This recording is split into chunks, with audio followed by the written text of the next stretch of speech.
अब तो जो टीचर जिनको कहा जाता है कि ये देश को, समाज को सुधारने का काम करते हैं, और किसी भी देश की अगर सबसे ज़्यादा इंटेलेक्चुअल में नाम आता है कोई प्रोफेशन है तो वो टीचर हैं। लेकिन सोचिए भारत में टीचर कैसे हो गए हैं। जो नफ़रत का जहर बीजेपी और आरएसएस और मीडिया ने घोला है वो अब स्कूल स्कूल तक पहुंच चुका है। सोचिए, ये वीडियो देखिए, इसमें एक टीचर जो है मुस्लिम लड़की से कह रही हैं कि आप हमारे लिए काम करिए नहीं तो आपको फेल कर देंगे। अब किस तरीके के काम करने पर मजबूर कर रही हैं, इस बात से आप अंदाज़ा लगा सकते हैं। सोचिए, डॉक्टर मारिया ने ट्वीट किया है वीडियो, मुस्लिम लड़की को टीचर ने गलत काम करने को कहा, जब लड़की ने मना किया तो उसे फेल करने की धमकी दी गई। सोचिए, ये वो टीचर हैं जिनके बारे में कहा जाता है कि टीचर देश के, किसी भी देश के भविष्य को संवारते हैं। सारा दारोमदार टीचरों पर होता है, लेकिन टीचर क्या कर रहे हैं आप देख सकते हैं। और सोचिए, आगरा में तांत्रिक ने नाबालिग लड़की के पेट में जिन का बच्चा बताया, इलाज के नाम पर बंद कमरे में अश्लील हरकतें की, रेप का प्रयास किया। नाम सुनेंगे, आरोपी का नाम है बाबा उर्फ संतोषी, गिरफ्तार है। अगर ये खबर आपको मीडिया में कहीं नहीं मिलेगी, अगर यहाँ पे कोई उर्दू नाम वाला होता, कोई मुस्लिम होता, तो सबसे पहले मीडिया में ये खबर चलती, क्योंकि उन्हें जहर फैलाना है, नफरत फैलानी है। लेकिन चूंकि आरोपी भैरव बाबा है उर्फ संतोषी है, इसलिए इसको गायब कर दिया गया। लेकिन जो सोशल मीडिया के पत्रकार हैं, जो अभी आज़ाद हैं, जो अपने मन से सच्ची खबरें ढूंढ कर लाते हैं, वो ये खबरें दिखा रहे हैं। तो इसलिए ज़रूरी है कि आप सोशल मीडिया को मजबूत करें। और देखिए, ऑस्ट्रेलिया में अभी बांदी बीच पर हमला हुआ था, उसमें अहमद अल अहमद ने अपनी जान पर खेलकर कई ऑस्ट्रेलिया के नागरिकों की जान बचाई थी। उसको वहाँ के प्रधानमंत्री ने हीरो बताया था और उसका सम्मान भी हो रहा है। सोचिए, इंग्लैंड और ऑस्ट्रेलिया के बीच में ऐसे सीरीज चल रही है। आज कल उनका मैच शुरू हुआ था तो उनको बाकायदा राष्ट्रीय सम्मान दिया गया। उनको पूरे ऑस्ट्रेलिया के सामने देखिए किस तरीके से सम्मान दिया जा रहा है। ऑस्ट्रेलिया एमसीजी स्टेडियम में तालियां गूंज उठी जब हीरो अहमद अल अहमद मैदान में उतरे। एक हाथ स्लिंग में और एक हाथ दिल पर रखे अहमद ऑस्ट्रेलियाई खिलाड़ियों के बीच मैदान में साथ रहे। आज वे पूरी दुनिया में साहस की मिसाल बन चुके हैं। कितनी बहस हुई इस खबर पर, कितनी डिबेट हुई। हमला हुआ तो तुरंत उस पर डिबेट हुई, बहस हुई, खबरें चली कि देखिए मुसलमानों ने हमला कर दिया है। लेकिन जब बचाने वाला मुसलमान निकलता है तो इनके मुंह पर ताला लग जाता है। और सोचिए, सुप्रीम कोर्ट ने शरजील इमाम और उमर खालिद को बेल देने से मना कर दिया है। अब इस पर हंगामा मचा हुआ है। सोचिए, एक तरफ आसाराम बापू, राम रहीम, कुलदीप सिंह सेंगर सजा याफ्ता हैं, इनको बेल मिल जाती है, इंटरिम बेल भी मिल जाती है और पैरोल भी मिल जाती है। लेकिन शरजील इमाम, जिनका भी ट्रायल तक शुरू नहीं हुआ, 5 साल से ज़्यादा उनको जेल में हो गए। सोचिए, अगर ऐसे ही जेल में रखना है तो फिर जो सुप्रीम कोर्ट कहता है कि बेल नियम है और जेल अपवाद है, उसका क्या होगा।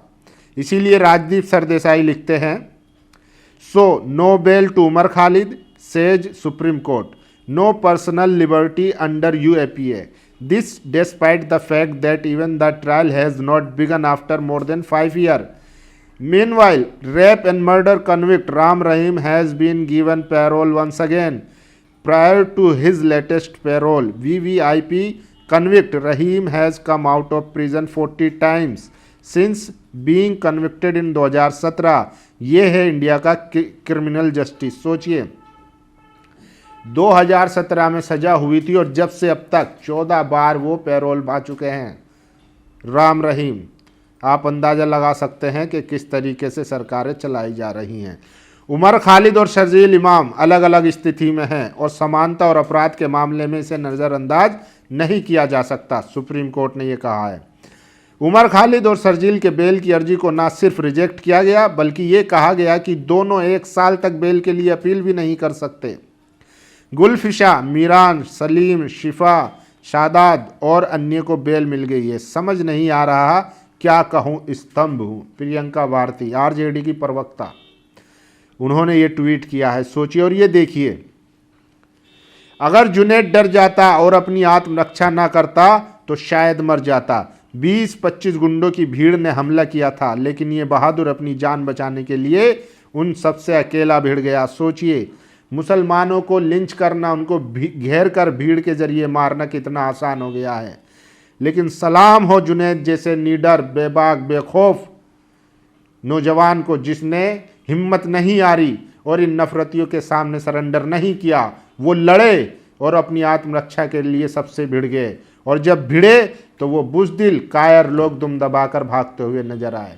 सोचिए, ऐसा ही हिम्मत और हौसला सबके अंदर आ जाए तो इन पाखंडियों के, इन कट्टरपंथियों के होश ठिकाने आ जाएंगे। आप अपनी बचाव के लिए लड़िए, क्योंकि अब अदालतों से भी इंसाफ मिलना मुश्किल होता जा रहा है। ये मैं नहीं कह रहा हूँ, तमाम लोग सोशल मीडिया पर लिख रहे हैं। सुप्रीम कोर्ट से जमानत याचिका रद्द होने के बाद उमर खालिद भारत के लोकतंत्र, संविधान और न्यायपालिका को समझने का सबसे विशाल आईना बन गए हैं। सोचिए, उमर खालिद एक एग्जाम्पल बनते जा रहे हैं। और ये है कपिल मिश्रा, दिल्ली में मंत्री हैं, दिल्ली सरकार में, कह रहे हैं कि उमर खालिद और शर्जील इमाम पर सुप्रीम कोर्ट का फैसला साबित करता है कि दिल्ली का दंगा सोची समझी साजिश थी। ये वो शख्स हैं जिन्होंने मौजपुर चौक पर खड़े होकर धमकी दी थी पुलिस के सामने, कप्तान के सामने, कि अगर इनको नहीं हटाया गया तो फिर हम निपटेंगे, और उसके बाद दंगा हुआ। इसीलिए वसीम अकरम लिखते हैं, देखो कौन बोल रहा है, विडंबना है, जिसे जेल में होना चाहिए था वो मंत्री बना बैठा है। यही तो मदर ऑफ डेमोक्रेसी की खूबसूरती है। सोचिए कितना आसान है कि अगर देखिए, और ये देखिए, ये तस्वीरें देखिए, ये सबसे ज़्यादा ज़रूरी है। ये है राम गोपाल भक्त, जामिया पर गोली चलाई थी, क्या हुआ, बेल पर बाहर है, अगले दिन बेल मिल गई थी।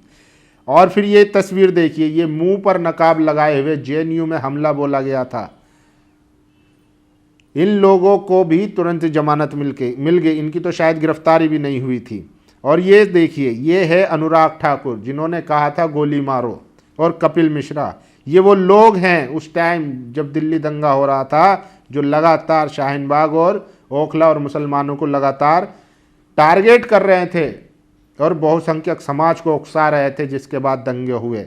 लेकिन सब फ्री हैं, कोई मंत्री बन गया, कोई पॉपुलर हो गया, कोई नेता बन गया, लेकिन जेल में कौन है, जो गरीब मजदूर मजलूमों की लड़ाई लड़ रहा था, उमर खालिद। प्रियांक खड़गे ने ट्वीट किया है, welcome to Viksit Bharat, where you are jailed for raising your voice and get bail for being a rapist. Bail किन लोगों को मिलती है वो देखिए, कुलदीप सिंह सेंगर, आसाराम बापू, गुरमीत राम रहीम सिंह, ब्रजभूषण शरण सिंह, इन पर आरोप है और कुछ जो है वो कन्विक्टेड हैं।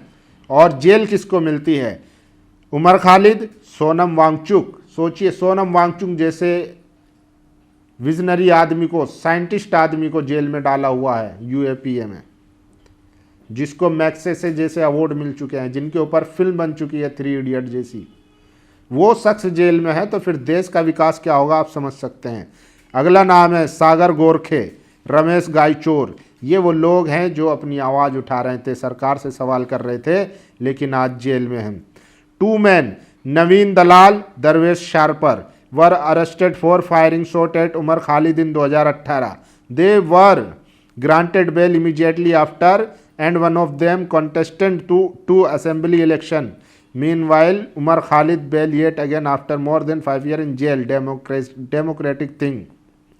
उमर खालिद पर हमला करने वाला, तुरंत उसको 2018 में हमला हुआ था उमर खालिद पे, यहीं संसद के पास, कॉन्स्टिट्यूशन क्लब के पास गोली चलाई गई थी, उसको तुरंत बेल मिल जाती है और वो चुनाव भी लड़ लेता है, लेकिन उमर खालिद जेल में है।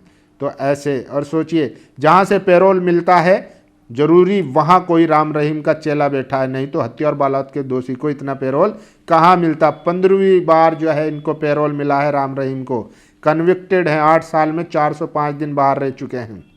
तो लोग सवाल उठा रहे हैं। और संजय सिंह लिखते हैं, आम आदमी पार्टी से सांसद है, आम आदमी पार्टी सर्वोच्च न्यायालय और कानून के शासन का सम्मान करती है, लेकिन साथ ही हमारा मानना है कि किसी भी लोकतंत्र में बिना मुकदमा चले किसी व्यक्ति को लंबे समय तक जेल में रखना गंभीर संवैधानिक चिंताओं को जन्म देता है। ये आम आदमी पार्टी के संजय सिंह का सवाल है। क्या इन सवालों के जवाब सुप्रीम कोर्ट के पास है?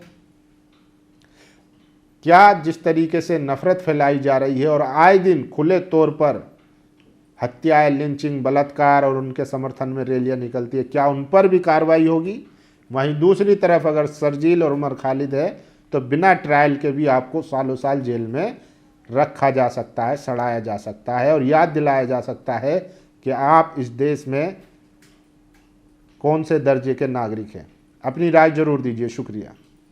नेशनल दस्तक की आपसे गुजारिश है कि अगर इसको बचाना चाहते हैं तो नेशनल दस्तक को सब्सक्राइब करने के लिए रेड कलर के सब्सक्राइब बटन को दबाएं, फिर बेल आइकन की घंटी दबाएं। नेशनल दस्तक को बचाने के लिए बहुत जरूरी है कि हर खबर को शेयर करें, लाइक करें, कमेंट जरूर करें।